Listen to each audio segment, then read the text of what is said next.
Welcome back, everybody. It's Dr. Jaydee Romick. Can you pronounce what you're eating?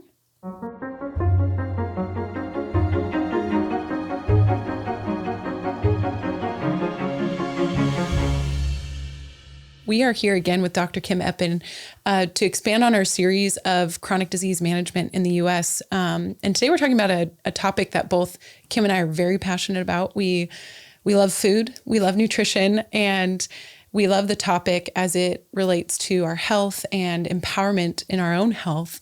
So today we're just really excited to share some tips with you, some outlooks about, ways that we can be in control of our health again with nutrition. So Kim is a pulmonary specialist in the world of physical therapy, has worked for some major hospital organizations, is a lecturer and a professor here at George Fox, and teaches a lot about chronic illness in the US. So she's very well versed, also very active and very invested in her own health. So it's really fun to get to nerd out on some of these topics. So welcome back, Kim. Well, thanks for inviting me. I'm really excited about this. So as I was just mentioning, chronic illness in the US is a big problem. Obviously, we've got cardiovascular disease as one of the number one killers, and cancers, diabetes, obesity. We've got stroke, which can stem from cardiovascular disease and other issues, as well as arthritis and some other conditions. But as it relates to causes or behaviors that lead us here, you mentioned yesterday,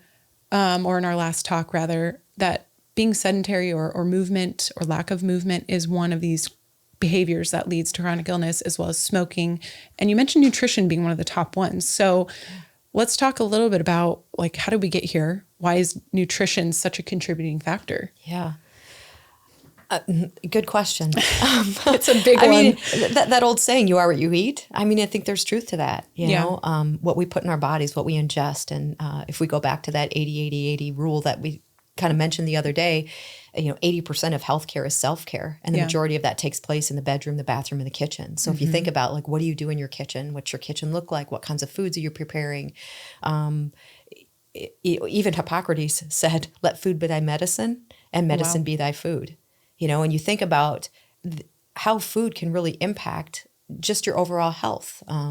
There's so many choices that we can make out there with things that are available, that making wise choices or making certain choices can impact your health in a positive or a negative way. Yeah. And,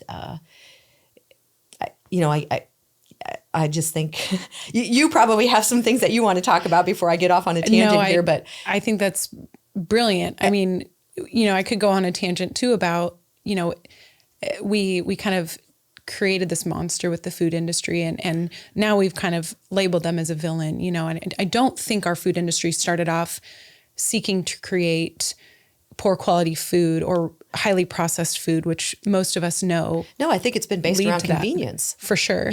Maximizing production, crop production, right, and maximizing the efficiency of things to make things affordable for people, and also the convenience. I mean, think about how busy people are and they want something quick, to make for supper or breakfast or get breakfast on the go and all the drive-thrus. And, I think people just sometimes maybe aren't cognizant of the decisions they're making because you're so caught up in the moment of the rat race of your day. And so I guess one of the things that I'd really like to accomplish today is kind of just unravel a topic of nutrition that maybe has become really complex. Yes. And just maybe simplify it and look at some of the things that maybe some of us know or don't know. Some of us are doing choices that we're making that we're just almost robotically making, that maybe we know that if we can understand that they have such a great impact on our health, maybe these are areas that we can see some improvement in, if health matters. Yeah, absolutely. And that's the big piece, is if health matters. And I think, there are a lot of people that nutrition's not really a priority, or they don't really see it as important until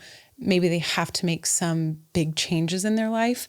But I also do think it is complicated. And one factor, one thing that I have heard on podcasts and with people that know stuff about nutrition is that there is probably no single field in America right now that has so much disagreement, whether that's specific diet trends. Should you be eating vegan or meat? Should you be eating red meat or no meat? There's so many dogmatic silos of nutrition that I think it has become such a monster. Yeah. And people are reading things that are really hard to adhere to, or they're reading things that contradict another.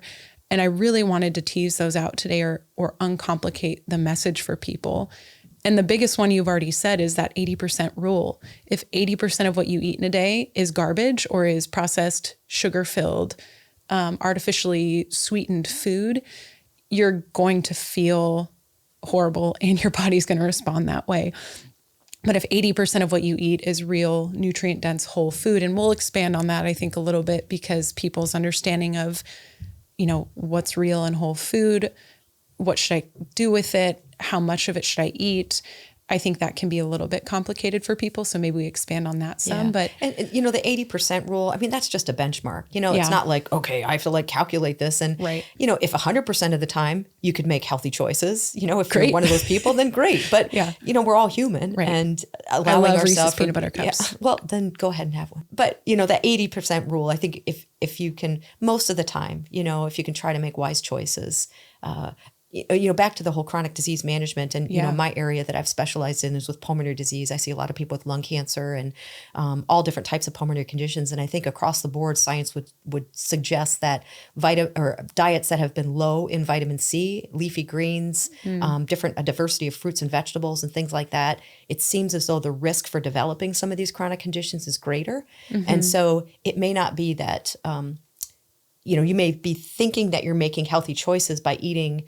Well, I'm eating vegetables. I'm eating, a well-balanced meal. I'm following, what the right. dietitian recommended that I eat, and I'm trying to eat vegetables.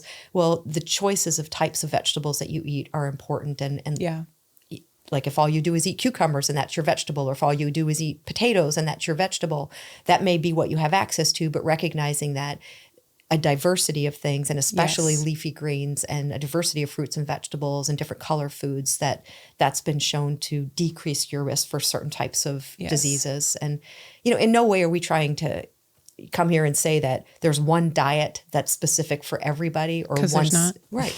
And there's not one style that's specific to everybody. And some people have underlying maybe food allergies, or they respond differently to foods. They have inflammation, maybe you've got rheumatoid arthritis, and certain foods that we've mentioned already cause inflammation. So in no way are we saying that everything is the same for everybody. Right. But there are some maybe tips that we can give you today, or considerations on how foods might impact your health, and some of what some of those things are. Yeah. So I love that. And I do want to nerd out a little bit on, why eating this way is so important. Eating a variety of foods, especially if you have a chronic condition or develop inflammation or some type of triggers, is that our gut is actually exposed to our environment. Not in that it's, wide open, but it is the thing that we put things from our outside environment into. When I learned or kind of understood the fact that our immune system has more innervation or more integration with our gut and our GI tract, GI is just gastrointestinal, is that it's not surprising to me that when we put bad things in our body, our gut reacts poorly, because it says, hey, we recognize this as a foreign invader, or this doesn't feel like it's a natural product that you're putting in here.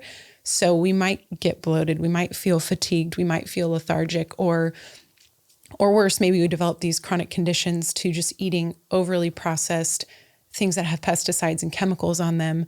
And it really flares up our immune response. Yeah. So I do agree that I think nutrition plays a huge role, in the quality of what we eat and the diversity of what we eat matters. Because those different microbes actually eat different, or they have receptors to different foods that we eat. So if we're only eating a specific type of bean, we're not really exposing our gut microbes to other types of beans that might feed them and fuel them. Does that make sense? Yeah. So it sounds like to me you're talking about it's important to eat a diversity. That's when you were mentioning a diverse plate of fruits and vegetables, I think that's, telling as to why does our gut respond poorly to bad foods and really well to good nutrient dense foods. And that, we have microbes that love broccoli, some that love cucumbers and potatoes. But if we're only eating certain ones, we're not feeding the amount of diversity that we have in our gut. Mm-hmm. So that was just something interesting that I feel like I pulled out of what you just said. And I wanted to nerd out a little bit about our gut is actually very important, because it's exposed to our environment. Right. And so we need to treat it as if it's kind of sacred, and we should just give it good things. Yeah. But yeah. So if we go back to that like diversity of, I think you mentioned nutrient dense foods. Yes. Can you maybe talk a little bit about what nutrient dense means? Yeah. So there's like a nutrient density versus like calorie density. So nutrient dense foods are going to have more of our vitamins and minerals and things that maybe we get in our supplements or a daily multivitamin that we take. But if we're eating a diverse array of foods, we're going to get some of those nutrients rather than having to take them in a supplement. Calorie dense foods are more of like your chicken, your eggs, your kind of like those bigger, like pizza carbs, like the bigger calorie dense foods may not have as many nutrients in them. So if all we're eating are these big calorie dense meals, we may be missing out on some of those micronutrients that come in our diversity of foods. So fruits and vegetables and things like that. Mm-hmm. Not to say that calorie dense foods can't also have nutrients. Like eggs are one of the most nutrient rich foods that we could eat just because of the things that are contained in the yolk. But again, it's kind of having that balance of eating a lot of those nutrient dense foods and not just the calorie dense foods. Mm-hmm. So like, as far as like tangible tips for people, or if you were to give somebody some advice just on assuming somebody doesn't know much on nutrition at all, what would be your like simple advice about making choices with regard to vegetables and fruits? Right. You mentioned one that I jived with earlier today, is you talked about eating for the seasons. So if you're going to your local farmer's market, or maybe you're working with a farmer, or you're able to stop by a grocery store that collaborates with local farmers, eating the produce that is in season. You can do a quick Google search if you're really wanting to make a grocery list that is consistent. Some people on Pinterest probably have done it for you. You can Google fall shopping list or fall vegetable or fruit shopping list and find that the different squashes that are in season can be really delicious and prepared well. So eating nutrient dense foods that are in season that you can buy locally. I know it's really difficult to buy local produce for some people. Like if they have to drive an hour or two to the grocery store, they may not be able to get groceries for the whole week. You know, we talked about this before too, is that these people that don't have the resources, they're in a more rural area, or maybe they're in a city that doesn't have a lot of farmland. You live in a massive city, so you have to take what you can. So getting frozen or canned vegetables is also not a bad idea. You're going to get some nutrients there as well. Yeah. So one thing I do want to mention, and this goes back to the types of patients that I've worked with over the years, is that sometimes some of the canned options, you need to really be careful about the sodium content in that. That is true. Most of the frozen vegetables that you get, they're typically frozen right away. So the nutrition is probably maintained as long as they're not frozen, and then they have sauces that you're adding to them. Yes. So as far as making maybe healthier choices, some of the canned goods, maybe just be cognizant of reading the label and seeing how much sodium content is in those things. Because if you have congestive heart failure or problems with fluid retention or cardiovascular disease, and you've been advised to have a low sodium diet, that would be one thing you'd want to maybe be aware of. That's an excellent point, as well as sugar content. If you get some canned fruits as well, they can be packaged in syrup rather than in water, or the fruit juice or the juices of the fruit that's in there. So just knowing that added sugar, added salt, and salt can be misleading. They have different labels and different classifications of salt: very low sodium, low in sodium, light sodium. They all have different meanings. So looking at the label and checking the sodium content, I would say if it says no salt added, that's probably the best. Yeah. So probably the healthiest option, if you can, and if you have access to it, is to try to eat foods in their most natural state. Yeah. Packaged as God made them. You know? And there's a reason for that. There's no additives. Another thing too, just a simple tip, a takeaway tip is, and this is what I do oftentimes when I'm, grocery shopping is, and I just do it for fun. Sometimes I geek out on nutrition, is how many items are there on the label, and how many of those items can I actually pronounce? Yeah. So that's just one thing to kind of think about, that if there are a lot of preservatives in it, and, ask yourself, am I making a wise choice? How can these things impact me? Because when you're ingesting those things, it's going into your body, it's going somewhere. And a lot of those things can maybe build up in your system. And so once again, going back to trying to simplify things, the simplest approach would be is try to eat foods in their most natural state, if possible. Minimal processing, and that goes with the cooking process as well. I know one of the things my husband and I really love to do is we have a huge garden. And so we really try to grow things that, in Iowa, we have a shorter growing season than you all do out here in Oregon, but that's one way that maybe if people don't live close to or have access to buying things, or a way to save money. Plus it brings you into nature, just growing things and actually putting your hands in the dirt and seeing what goes into it. And our garden's all organic. And so being able to have access to, a salad where you walk out and you pick the lettuce and you make it yourself. And when you do that, you have such, I think, a greater appreciation for it.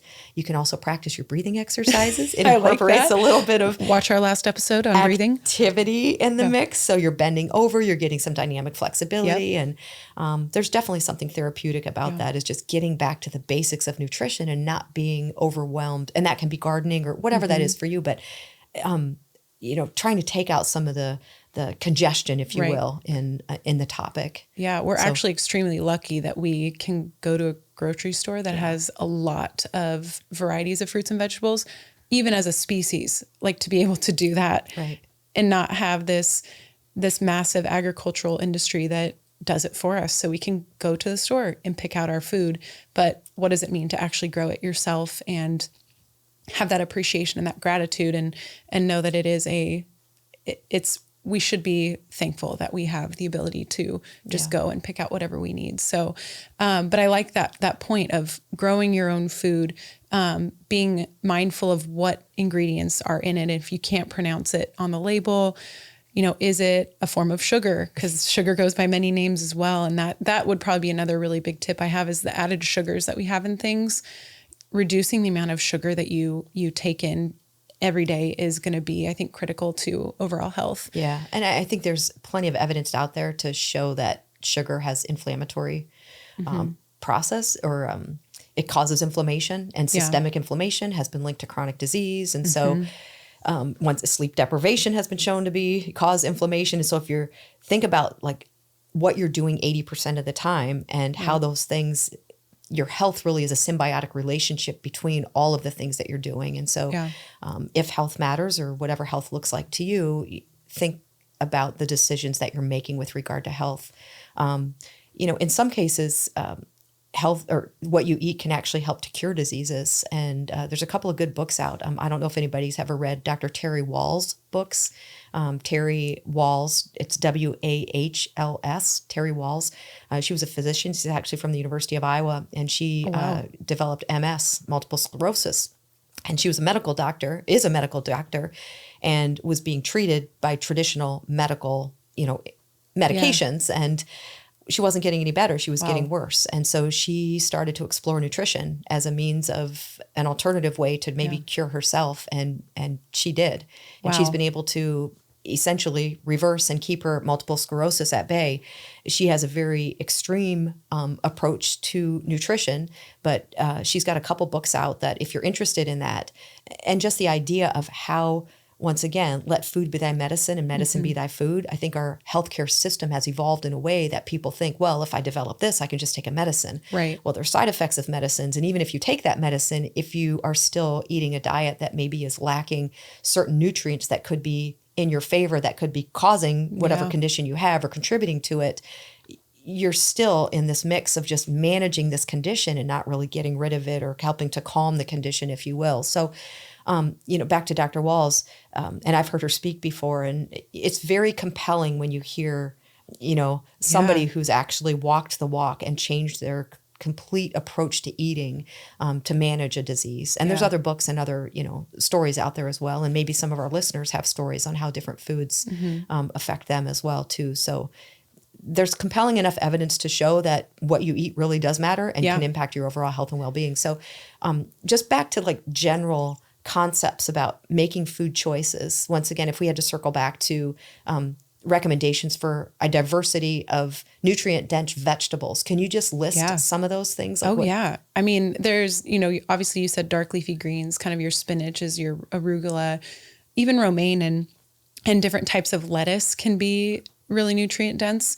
Then you look at kind of your broccoli, asparagus, sweet potatoes. Like if there are things that jive really well with you, if you don't like broccoli, you can eat something else. You can eat cauliflower. I'm just kidding. But, there's an array of dark leafy greens that if you throw them together in a salad with some protein sources and some other, maybe even you could mix in carrots, you can mix in peppers, and peppers, I guess, for some people can be inflammatory, but we won't go down that rabbit trail of specific food intolerances. But, you've got even your mushrooms and things like that you can throw in a salad and make it full of goodies, that it doesn't need to just be this bland, boring salad.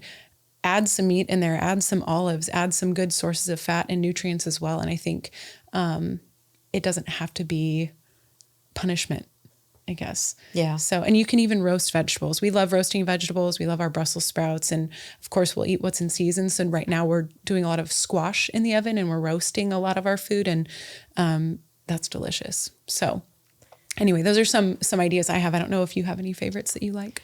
I'm all about eating a colorful plate, and I love veggies, and try pretty much anything. Yeah. And I would encourage people that maybe think, well, I don't like this or I don't like that. Like, really ask yourself as an adult, if you are an adult, like, okay, how long ago was it that maybe you tried this, and maybe you want to revisit this? Yeah. And as you maybe make some different changes in what you're eating, it's interesting, especially if you're decreasing your sugar intake, like processed sugar, and maybe you're trying to decrease your sodium intake or whatever, your palate can change. And it does, but it takes a while. It does. Yeah, it can. But like, if you're eating for health, it's just like taking a medicine. Like, who wants to have to take a medicine every day?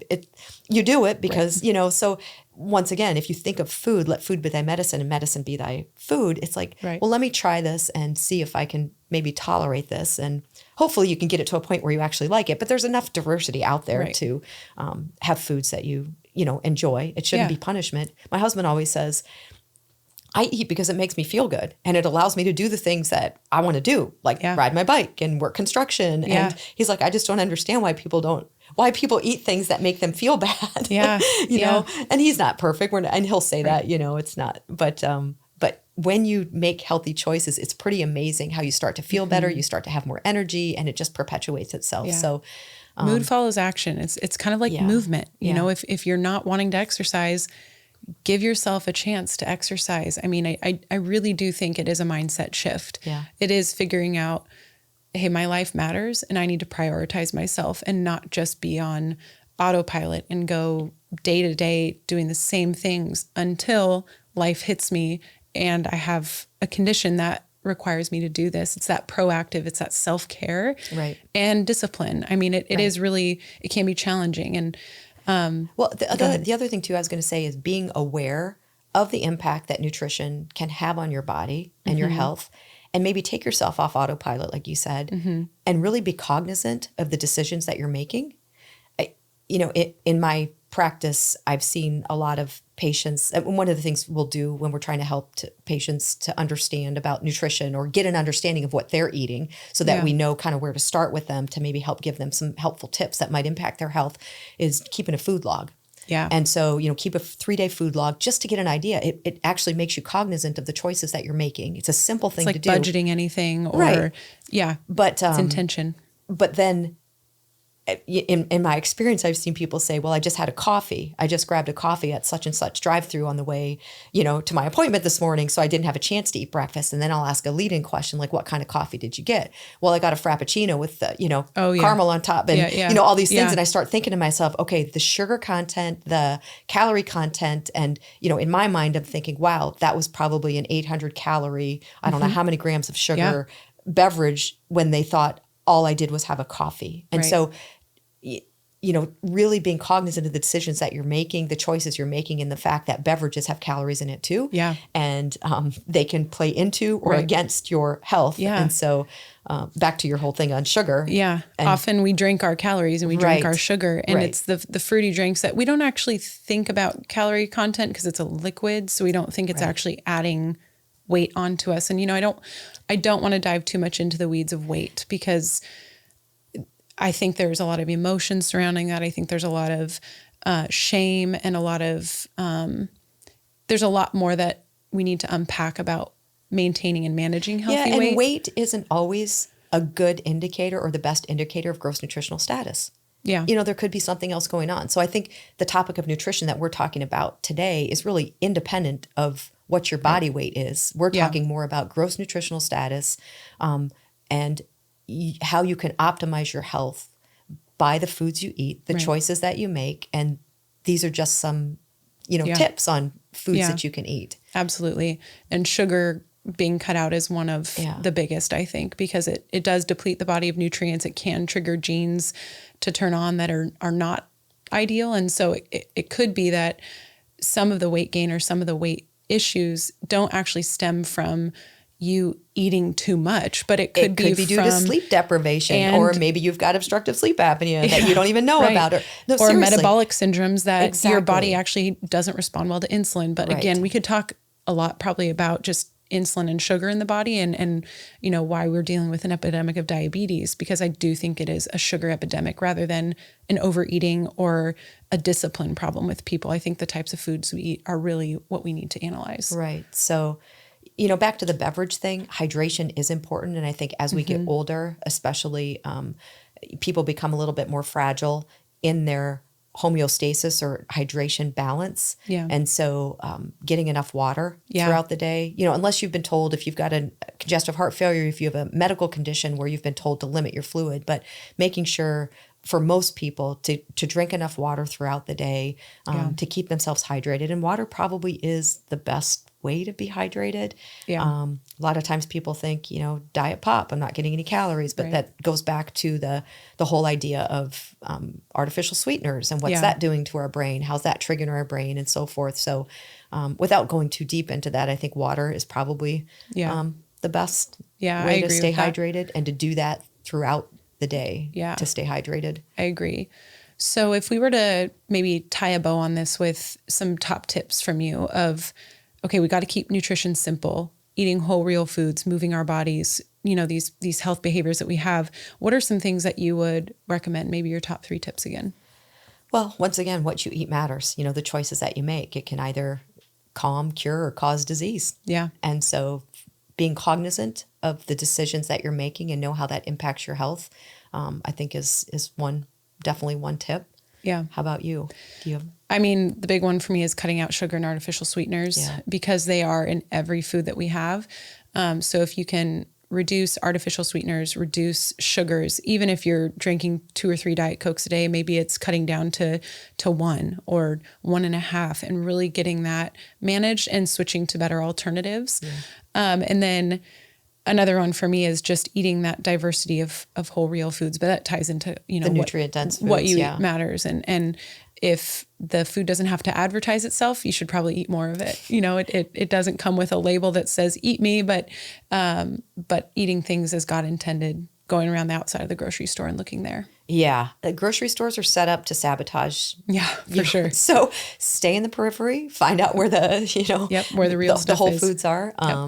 And, and I think another tip is that 80% rule, try to strive towards making healthy decisions or what you do 80% of the time and on a daily basis. What you do on a daily basis really does have the greatest impact on your health. Yeah. And you've talked a lot. We've talked, offset quite a bit about the blue zones. So yes. I think if you have some tips for the blue zones, I think those are. I agree. So the longest living cultures in the world are blue zones, and there's 5 of them. I don't need to cover them intensely, but if you want to do a Google search and check out the blue zones, they have some amazing tips for eating. They have the longest living people and those with the least chronic illness or prevalence of chronic illness. And it really is a balance of movement, social interaction and purpose and being able to downshift, but also eating is a huge component. And I think one of the things they suggest is to try to push yourself away from the table when you're 80% full. Stop eating when you're 80% full. Now, we're not advocating wasting food. Maybe you can put... Yes. Maybe start with less food and then add to your plate if you are still hungry or, after your food and water, you're not quite satisfied. You can get more food. But yeah, it's a balance. But again, nobody's perfect. No. I love Reese's peanut butter cups and I will probably continue to eat them, but the majority of the time I eat really well and I move my body. Yeah. So, and if you're going to have a peanut butter cup, enjoy it, be in the moment and find joy in what you do. Shaming yourself because of something you ate or you didn't eat. In no way are we trying to push that message. It's just about trying to you're given one body, you know, and it's a blessing, and how you treat it is really important. And that can help you then shine to other people and totally and be a more productive, you know, spiritual, joy-filled, positive light in this world. Absolutely. And, you know, you're in that's control. probably the best. Yeah, I like that. Well, we're not ultimately in control. That's true. That's true. Some of the decisions we make. God gave us autonomy for a reason. Right. So if we use that and honor him with it, I think that's honestly the best that we can do. Yeah. I love that. Yeah. So, well, thank you for listening in. If you have any questions, I know nutrition's a hot topic.